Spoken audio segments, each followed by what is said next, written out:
नमस्कार दोस्तों, मैं दीपक शर्मा अंग्रेज आपका स्वागत करता हूं द लीगल चैम्बर में। अब दोस्तों, आज की इस वीडियो के अंदर हम 31 अगस्त साल 2023 यानी कि बिल्कुल कल की लेटेस्ट जजमेंट आप लोगों के लिए लेकर आए हैं, जहां पर संपत्ति के अंदर जब बंटवारे के लिए एक पार्टीशन सूट डाला जाता है तो उस पार्टीशन को कोर्ट में क्लेम करने के लिए, एग्जीक्यूट कराने के लिए कितने सालों की समय सीमा होती है, उस चीज से निर्धारित यहां पर बड़ी महत्वपूर्ण जजमेंट आई है। और अगर इस समय सीमा को एक्सीड कर दिया गया, यानी कि जो आप क्लेम करने वाले थे वो इस समय सीमा से बाहर हो गया, उसके बाद आपको कोर्ट से रिलीफ नहीं मिलेगा और आप अपनी उस संपत्ति में बंटवारा करते हुए अपना रिलेटेड शेयर्स कोर्ट की मदद से नहीं पा सकेंगे। और यहां पर इतनी बड़ी ये जजमेंट है, इसके अंदर आपको लिमिटेशन टाइम बताया है,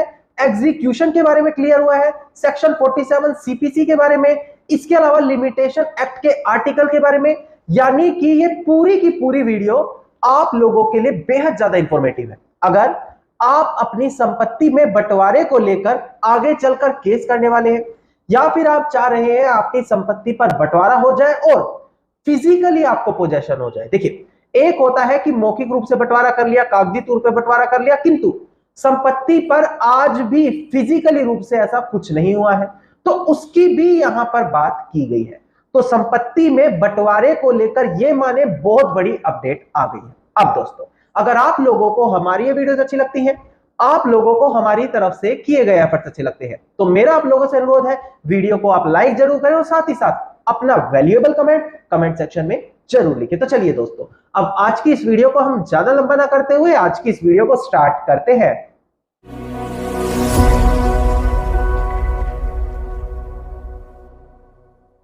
अब दोस्तों, हम बढ़ते हैं अपनी आज की इस वीडियो की ओर। देखिएगा, सबसे पहले मैं आपको section 47 code of civil procedure यानी कि सीपीसी क्लियर करूंगा। उसके बाद लिमिटेशन टाइम की बात करेंगे जो लिमिटेशन एक्ट में दिया है। इसके बाद हम जो लेटेस्ट जजमेंट आई है इसका बैकग्राउंड आपको क्लियर करेंगे, केस टाइटल क्लियर करेंगे, फैक्ट्स क्लियर करेंगे और आखिर में जो जजमेंट आई है वो चीज आपको क्लियर करेंगे। अब दोस्तों, सबसे पहले आप डिस्प्ले पर ध्यान दीजिएगा, आपको डिस्प्ले पर सेक्शन 47 ऑफ सीपीसी दिखाई दे रहा होगा। ध्यान दीजिएगा दोस्तों, यहां पर लिखा है question to be determined by court executing decree. यानी कि डिक्री का मतलब क्या होता है, देखिएगा, जब कोर्ट अपना कोई फैसला देता है सिविल कोर्ट, तो उसको डिक्री कहा जाता है, जिसे आप अपनी सरल भाषा में यह भी कहते होंगे कोर्ट ने जजमेंट दे दिया, पर सिविल मैटर में उसको डिक्री कहा जाता है। अब जब कोर्ट अपनी डिक्री पास कर देता है, यानी कि किसी के पक्ष में कोई फैसला दे देता है, तो उस डिक्री से रिलेटेड जो क्वेश्चंस वगैरह होते हैं, क्या वो चीज वहां पर जो पास की जा रही है डिक्री, वो यहां पर एग्जीक्यूशन है, डिस्चार्ज है, उसके सेटिस्फैक्शन से रिलेटेड, मतलब कोई भी क्वेश्चन जो डिक्री से रिलेटेड है वो किस कोर्ट की तरफ से डिटरमाइन किया जाएगा। अब ये चीज यहां पर क्लियर है।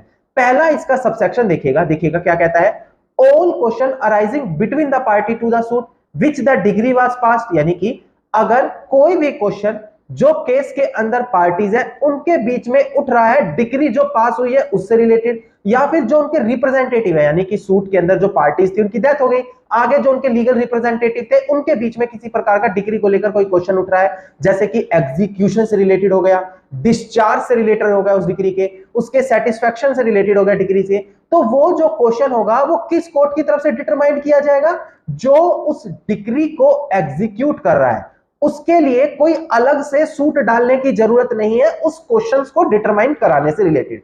ये इसका सबसेक्शन 1 कहता है। अब इसका सबसेक्शन 3 देखिएगा दोस्तों, वेयर अ क्वेश्चन अराइज, यानी कि जब कभी ऐसा कोई क्वेश्चन उठ रहा है कि क्या कोई व्यक्ति जो कोर्ट के अंदर भले रिप्रेजेंटेटिव है या नहीं है, तो ऐसी कंडीशन में वो क्वेश्चन भी यहां पर कोर्ट के अंदर ही डिटरमाइन होगा, सेपरेट सूट वहां पर नहीं डाला जाएगा। बेसिकली दोस्तों, सरल भाषा में समझने की कोशिश करें। मान लेते हैं कोर्ट ने अपनी तरफ से डिक्री पास कर दी। अब उस डिक्री को रिलेटेड दो चीजें होती हैं। पहली, कई लोग उस डिक्री से सेटिस्फाई नहीं है, सेटिस्फाई इन द सेंस वो कहते हैं कि फैक्ट्स गलत थे, कोर्ट ने गलत फैसला दिया, तो वो अपील में चले जाते हैं। पर अगर उस डिक्री को लेकर डिस्चार्ज से रिलेटेड क्वेश्चन है, एग्जीक्यूशन से रिलेटेड क्वेश्चन है, चाहे लीगल रिप्रेजेंटेटिव को लेकर क्वेश्चन हो, तो वो चीज जो कोर्ट डिक्री को एग्जीक्यूट करने वाला है उनके बीच में होगा, ना कि उसके लिए एक अलग से केस डाला जाएगा। ये चीज यहां पर बस आपको ध्यान देनी है। अब यहां पर हम आगे आपको लिमिटेशन टाइम अब क्लियर करेंगे, ध्यान से देखिएगा। अब दोस्तों, देखिएगा आर्टिकल 136 ऑफ लिमिटेशन एक्ट जो लिमिटेशन टाइम देता है वो 12 साल का है। वो किस चीज का है देखिए मैं आपको बताता हूं। अगर कोर्ट ने अपने फैसले में डिक्री को रिलीज कर दिया, मतलब डिक्री पास कर दी है, अब उस डिक्री को एग्जीक्यूट कराना पड़ता है। अब कुछ लोग यहां पर इन लॉ के टर्म्स को समझकर कंफ्यूज होंगे, सिंपल लैंग्वेज में समझा देता हूं। मान लेते हैं मेरी संपत्ति पर किसी ने कब्जा जमा कर रखा है। अब मैंने कोर्ट पर सूट फॉर पोजेशन जाकर फाइल किया कि मुझे संपत्ति पर कब्जा दिलाया जाए। ना कोर्ट ने मेरे पक्ष में फैसला दिया कि यह संपत्ति का मालिक है, इसके पक्ष में डिक्री दे दी, इसको कब्जा दिलाया जाए। ना क्या डिग्री आने से मुझे कब्जा मिल जाएगा? जी नहीं दोस्तों, कई बार लोग डिग्री पास होने के बावजूद जबरन कब्जा करके बैठे हैं।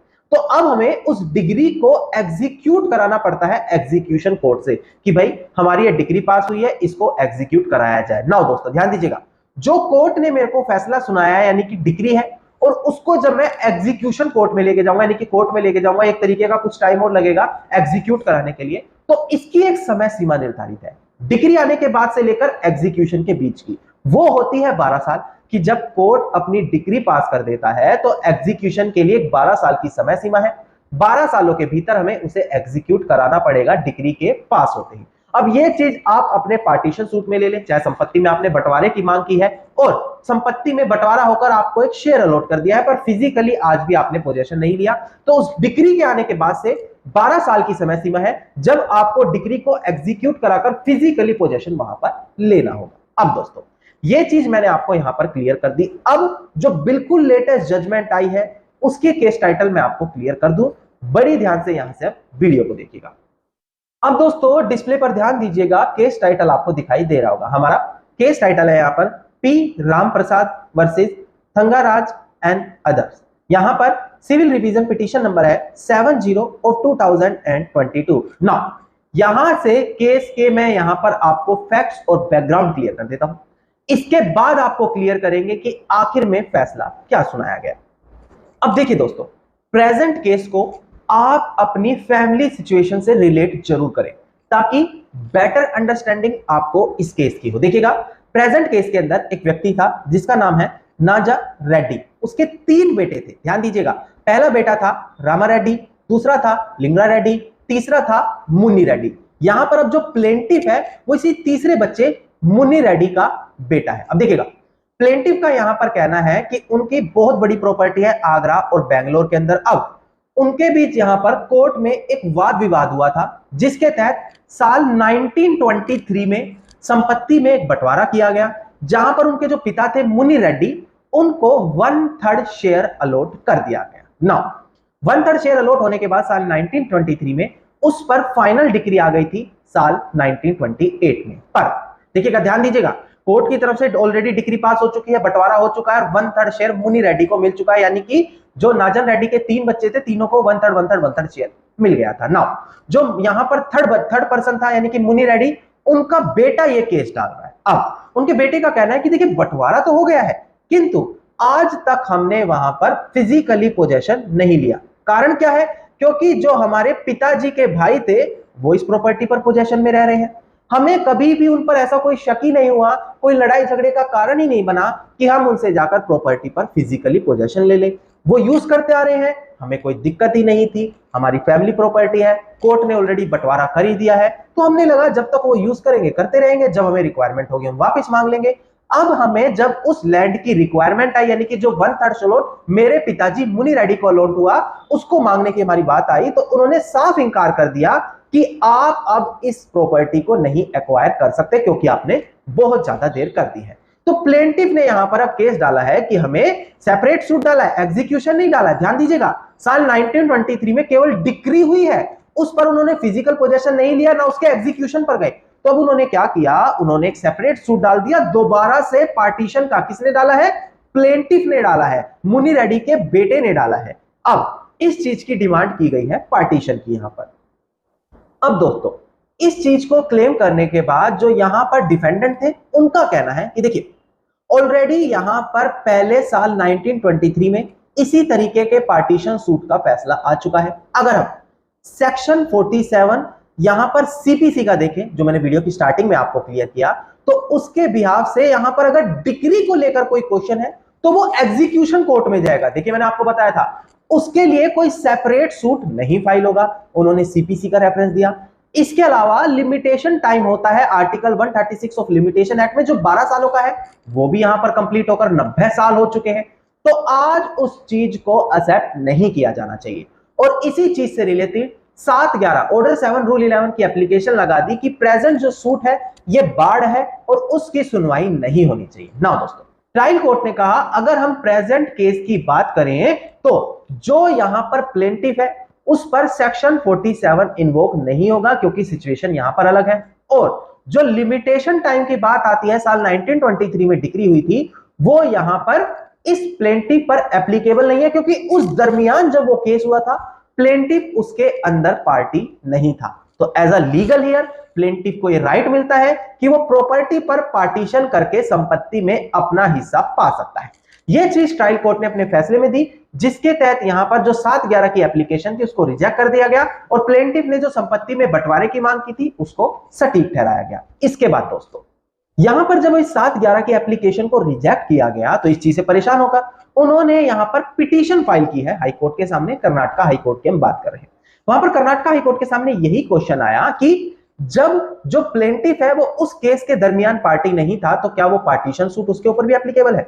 सेकंड चीज, क्या 90 सालों बाद दोबारा से पार्टीशन सूट डाला जा सकता है। तीसरी चीज, क्या यहां पर सेक्शन 47 सीपीसी के प्रोविजन एप्लीकेबल होगा। अब देखिए कर्नाटका हाईकोर्ट ने यही पाया कि जो यहां पर जजमेंट पास हुई है उसमें फाइनल डिग्री भी आ चुकी है, प्रिलिमिनरी डिग्री भी आ चुकी है 1923 और 1928 में, और उस समय प्लेंटिफ को ये नॉलेज थी। इवन दो उन्होंने फिजिकल पोजेशन ना मिलने के बावजूद भी इस चीज पर एक्शन नहीं लिया और एक जो लिमिटेशन टाइम होता है उसको बाढ़ कर दिया। कितना होता है लिमिटेशन टाइम आर्टिकल 136 के तहत 12 सालों का, और प्रेजेंट केस में वो 90 साल हो चुके हैं। तो जो लिमिटेशन टाइम था उसको खत्म कर दिया गया, जिसकी वजह से आज ये केस लिमिटेशन टाइम के बाहर है। और जो प्लेंटिफ है उसका कहना था कि ये कॉज ऑफ एक्शन वैलिड है, जबकि कर्नाटका हाईकोर्ट ने कहा कि यहां पर वैलिड कॉज ऑफ एक्शन नहीं बनता, बस एक क्लेवर ड्राफ्टिंग करते हुए उन लोगों ने सेपरेट सूट डाल दिया है। जबकि सेक्शन 47 सीपीसी का प्रोविजन कहता है कि डिक्री अगर पास हो गई है तो सेपरेट सूट वहां पर फाइल नहीं होगा, उसकी एग्जीक्यूशन होगी अगर आपको फिजिकली पोजेशन लेना है। तो अब उस सूट को फाइल करने के वो लिमिटेशन से बाहर है, तो उन्होंने क्लेवर ड्राफ्टिंग करते हुए इस चीज पे दोबारा से सूट फॉर पोजेशन डाल दिया है पार्टीशन करते हुए, और ऐसी कंडीशन में वो चीज यहां पर मेंटेनेबल नहीं होगी। और इसी चीज को देखते हुए पिटिशनर की जो पिटीशन थी उसको एक्सेप्ट कर लिया गया और यही कहा कि सेक्शन 47 के प्रोविजन यहां पर इन्वेक होंगे, लिमिटेशन टाइम बाढ़ हो चुका है और वैलिड कॉज ऑफ एक्शन यहां पर प्लेंटिफ के लिए नहीं बन रहा, वो केवल क्लेवर ड्राफ्टिंग के थ्रू इस केस को आगे करना चाहते हैं। अब दोस्तों यहां से आपको क्या क्लियर हुआ, ये सबसे महत्वपूर्ण चीज होती है पूरी वीडियो की। देखिए कंक्लूजन ये निकलता है कि अगर आपका कोई भी case, I am talking about any civil nature case, जहां पर आपके पक्ष में डिक्री आ चुकी है, तो उस डिक्री आने के बाद कभी भी ओरली सेटलमेंट ना करें। डिक्री को एग्जीक्यूट कराने में 99% बेनिफिट आपको रहता है क्योंकि ऑलरेडी आप इतना लंबा सफर तय करके आए हैं डिक्री को पास कराने के लिए। अब ऐसी कंडीशन में जैसे कि प्रेजेंट केस में हुआ, उन लोगों ने भले ओरल सेटलमेंट किया है नहीं किया, पर उनकी गलती ये रही कि डिक्री आने के बाद भी उन्होंने फिजिकली पोजेशन प्रॉपर्टी पर नहीं किया, जिसका खामियाजा उन्हें अब ये देखने को मिला कि जब वो उस पर फिजिकली पोजेशन करने जा रहे थे तो उनका लिमिटेशन टाइम बाढ़ हो चुका था, प्रोविजन उनके अगेंस्ट में बोल रहे थे, जिसका खामियाजा अब प्लेंटिफ को भुगतना पड़ा। सेम चीज आपके साथ भी हो सकती है। तो डिक्री पास होने के बाद विद इन लिमिटेशन टाइम आप उस डिग्री को जरूर एग्जीक्यूट जरूर कराएं दोस्तों। धन्यवाद दोस्तों। उम्मीद करता हूं वीडियो के अंदर मिली जानकारी आप सभी लोगों के लिए बेहद ज्यादा लाभदायक साबित होगी। वीडियो के अंदर अगर मिली जानकारी आप सभी लोगों को अच्छी लगी तो वीडियो को आप लाइक शेयर और कमेंट जरूर कीजिएगा। वीडियो से जुड़ा अगर आप लोगों का कोई भी क्वेश्चन है तो आप कमेंट सेक्शन में मुझे लिख सकते हैं।